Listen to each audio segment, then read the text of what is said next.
binarios que se forman en la unión del hidrógeno y más un elemento de cualquier elemento de la tabla periódica. Y ahí vamos a explicar dos tipos de casos. Cuando el hidrógeno se une a un metal y el hidrógeno se une a un no metal. Cuando el hidrógeno se une a un metal, por lo general sabemos que el hidrógeno tiene una valencia de +1, ¿no? Pero al unirse con un metal, el hidrógeno trabaja con la valencia de -1. Esto nos podemos dar cuenta cuando el hidrógeno se une al sodio, ¿no? Aquí el hidrógeno trabaja con el -1 y el sodio con +1, ¿no? Teniendo como ejemplo el hidruro de sodio. Ahora vamos cuando el hidrógeno se une a un metal. Tenemos primero los casos especiales, cuando el hidrógeno se une con los elementos del grupo 3A, 4A y 5A. Uno de estos ejemplos podemos darlos cuando se une con el nitrógeno, con el fósforo, con el silicio, el antimonio. Y tenemos ahí nombres que ya te verán explicados en la continuación de este video. Uno de ellos podemos mencionar el metano, el borano, el ciano. Ahora nos vamos con los ácidos y grasas. Cuando el hidrógeno se fusiona con un metal en grupos 6 y 7A, excepto del oxígeno, porque el oxígeno siempre va a trabajar con su elemento de valencia de -2. Esto nos podemos dar cuenta cuando ustedes ven que el elemento, no se dan cuenta que tiene en la tabla periódica, los del 6A y 7A, se dan cuenta que tienen el elemento de valencia de -2, +2. Un ejemplo sería el azufre, ¿no? Que tiene +2 y -2. Es por eso que estos son llamados hidratos. En el grupo 7 ustedes se habrán preguntado siempre por qué el flúor, el cloro, el yodo tienen dos estados de valencia, ¿no? Un grupo es el +1 y el -1. Y es por esto, ¿no? Porque el hidrógeno se une con estos elementos formando los hidratos. Bien, estimados compañeros, mi persona va a proceder a explicar lo que es la nomenclatura IUPAC para los hidruros. Bien, para ello tenemos que repasar algunos conocimientos. Por ejemplo, ¿qué es la valencia? La valencia es la cantidad de electrones que el átomo de un elemento puede dar, recibir o compartir electrones. Por ejemplo, tenemos un pequeño ejemplo, lo que es el amoníaco, el NH3. En estados de oxidación, es la carga real o aparente que adquieren los átomos de un elemento al formar enlaces químicos. Mayormente se puede diferenciar porque en valencia no tiene signo, en cambio en estados de oxidación sí tiene signo. Bien, tenemos un pequeño ejemplo, que es el óxido de calcio. En la nomenclatura IUPAC se utilizan los prefijos mono, di, tri, así sucesivamente. Para ello primero anteponemos el metal, después el hidrógeno. Ahora, este coeficiente es la cantidad de valencia que está utilizando el metal. Y para ello se observa la cantidad de átomos que tiene el hidrógeno y el metal. Para ello vamos a hacer ejemplos. Por ejemplo, el primer ejemplo, componemos el potasio y el hidrógeno. Y para nomenclar, sabemos que la valencia del potasio es 1 y el del hidrógeno es 1. Entonces siempre se pone el hidruro. Después se pone el metal que estamos trabajando. Sería de potasio. Ahora, en esta parte del anteponiendo el hidruro debería haber un sufijo. Podría ser mono, di, tri. En este caso observamos el coeficiente m. ¿Cuánto sería? 1. Entonces sería mono. Pero como el potasio solo tiene una sola valencia, ya no es necesario poner el mono. Pero es entendible que porque solamente tiene una sola valencia. Entonces ya no es necesario. Pero algunos textos lo ponen así. Ahora, en el segundo ejemplo, componemos el hierro y el hidrógeno. Ahora, como he dicho, siempre ponemos hidruro. Y el metal con el que estamos trabajando. En este caso sería de hierro. Bien, ahora necesitamos trabajar el prefijo con el que va a ir el hidruro. Para ello observamos el coeficiente m. Ahora, en este caso, ¿cuántos átomos tiene el hidrógeno? Tiene 3. Por ello vamos a trabajar con el prefijo tri. Bien, ahora comenzamos con el tercer ejemplo. Estamos relacionando el cobre con el hidrógeno. Entonces ponemos también de esta misma manera hidruro. ¿Con qué metal estamos trabajando? Con el cobre, de cobre. Para ello vamos a utilizar, ahora vamos a observar también el coeficiente m con la cantidad de átomos que tiene el hidrógeno. Entonces, como observamos que tiene 2, debemos poner, que es el di. Bien, ahora tengo que aclarar que en este caso ya no es necesario poner mono porque solo tiene una valencia el potasio. En cambio, en este caso sí es necesario aclarar este prefijo, el tri y el di. ¿Por qué? Porque tiene la valencia 2 y 3 y el cobre 1 y 2 para diferenciarlos en ambos casos. Temperatura stock en los hidruros. Primeramente, ¿qué es nomenclatura stock? La nomenclatura stock es para poder nombrar los compuestos primero en dos pasos. Primero, eliminamos los prefijos y sufijos. Segundo paso, vamos a colocar al final el número de estado de oxidación que está trabajando en romanos. Primero, en los metales. El estaño, que es del grupo de los carbonoides, con el hidrógeno. Acá trabaja el estaño con +4 y el hidrógeno con -1. Entonces vamos a formular en nomenclatura stock. Acá sería hidruro de estaño. Que va a trabajar con +4, entonces en romanos 4. Ahora, en los no metales, agarramos al flúor, que es del grupo de los halógenos, y que va a trabajar con -1 y el hidrógeno con +1. Entonces formulamos, sería hidruro de flúor. Si desean, le pueden poner el 1 en romanos, o si no, ya se sobreentiende que es 1.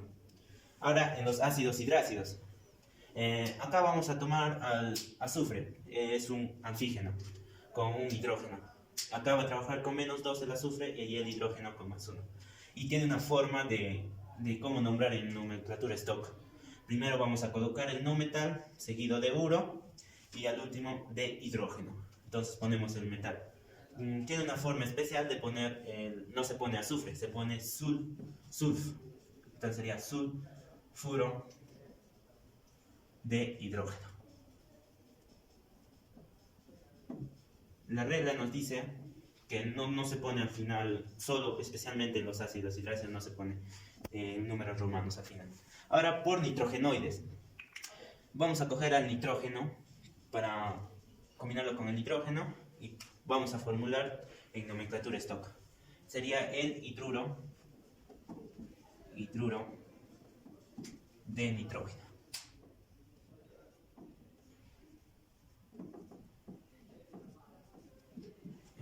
En números romanos ponemos 3, porque trabaja con el estado de oxidación -3. Bueno, gracias. Vamos a hablar sobre la nomenclatura tradicional. Como bien sabemos, del potasio, el potasio, tomo de estos octavos de oxidación es +1. Ponemos acá +1. Y pues, como es un hidruro, estamos trabajando sobre hidruros, el hidrógeno, su estado de oxidación va a ser -1. Y por ello no tiene ningún, predominio. Y ya. Lo vamos a nombrar en nomenclatura tradicional.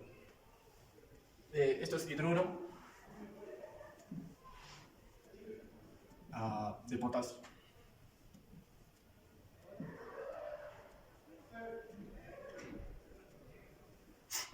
Ya, ese es el primer ejemplo. Ahora vamos por otro ejemplo de hidruros metálicos.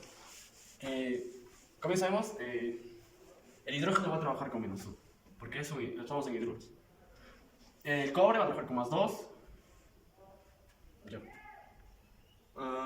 Pero el cobre trabaja con +2 y con +3. Ya. Vamos a nombrar vamos a nombrarlo.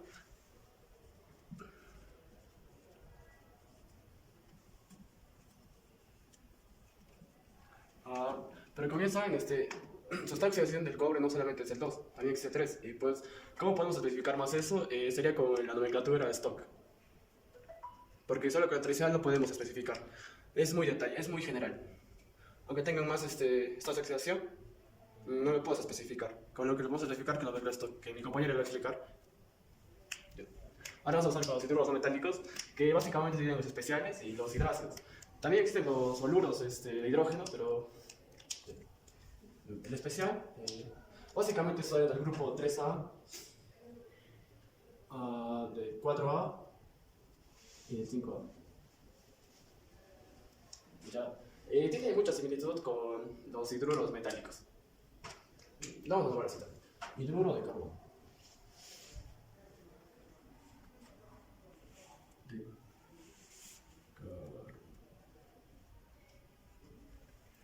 Ya.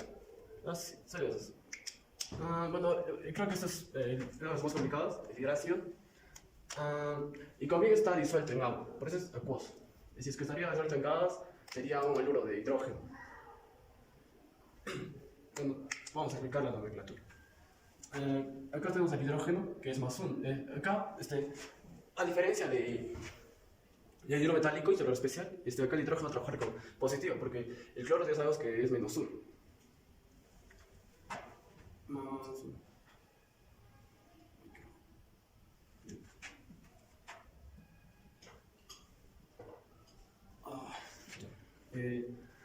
Bueno, entonces empezamos con la palabra ácido.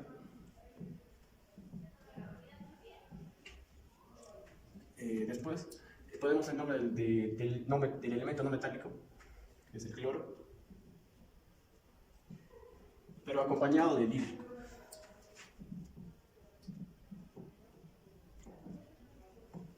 Pero también, compañeros, hay cuando está en estado gaseoso. Lo podemos mencionar aquí. Pero esto es un moluro de hidrógeno.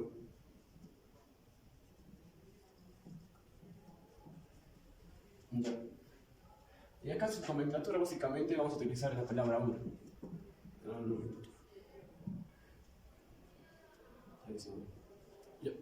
Sería cloruro de hidrógeno, básicamente, solo eso sería el 1. Así, y después el 1. Acá es el ácido y cloruro de hidrógeno. Esto es disuelto en agua y esto es en estado gaseoso. No debemos olvidar acerca de la nomenclatura común, que es la que utilizamos al momento de ir a comprar alguno de estos compuestos. Bueno, acá les vamos a mostrar cuáles son los siguientes compuestos. Algunos ejemplos. Fosfina. En la fosfina es usado en la industria para poder fumigar silos donde se almacenan granos, como es el arroz, la avena, entre otros, ya que dentro de estos silos podemos evidenciar o se puede dar un gran número de humedad dentro de estos silos. El agua, como ya sabemos, es un elemento muy básico en todo el mundo, pero principalmente el agua se usa para crear éteres, alcoholes y disolver muchas sustancias para el uso industrial hoy en día. El amoníaco hoy en día se utiliza generalmente como un detergente para poder hacer procesos de limpieza a nivel industrial. También se usa en el ámbito de la soldadura, pero antes. Hoy en día ya es un método muy básico y un poco peligroso. La arsina se usa en la industria electrónica como un gas dopante para la formación de elementos semiconductores. Esto ayuda para crear elementos electrónicos que se usan en los celulares, en las laptops y en diversos equipos electrónicos que estudia la electrónica. El metano generalmente se usa en la industria petrolera para inyectar en los pozos petroleros para la extracción de petróleo. Además, también se usa para la generación y división del hidrógeno en cierto tipo de industrias. El ácido fluorhídrico se usa para el tratamiento de metales, para la purificación del cuarzo y para la extracción de ciertos metales en la industria de la metalurgia. El ácido clorhídrico dentro de la minera se utiliza generalmente para recuperar el molibdeno y el oro. Por otro lado, también se utiliza en los minerales para poder extraerlos, purificarlos y llevarlos ya listos para que puedan ser procesados industrialmente. Este ácido bromhídrico se utiliza generalmente para la extracción del oro, pero por medio de la lixiviación en columnas. Existen también ciertos elementos que al convertirse en hidruros son muy importantes y muy valiosos para poder encontrar y explotar ciertos minerales. El ejemplo es uno del mercurio. El mercurio, al crear un estudio dentro de la mina, nos arroja un dato que nos indica cuánto del tipo de mineral de oro existe en esa veta que estamos estudiando.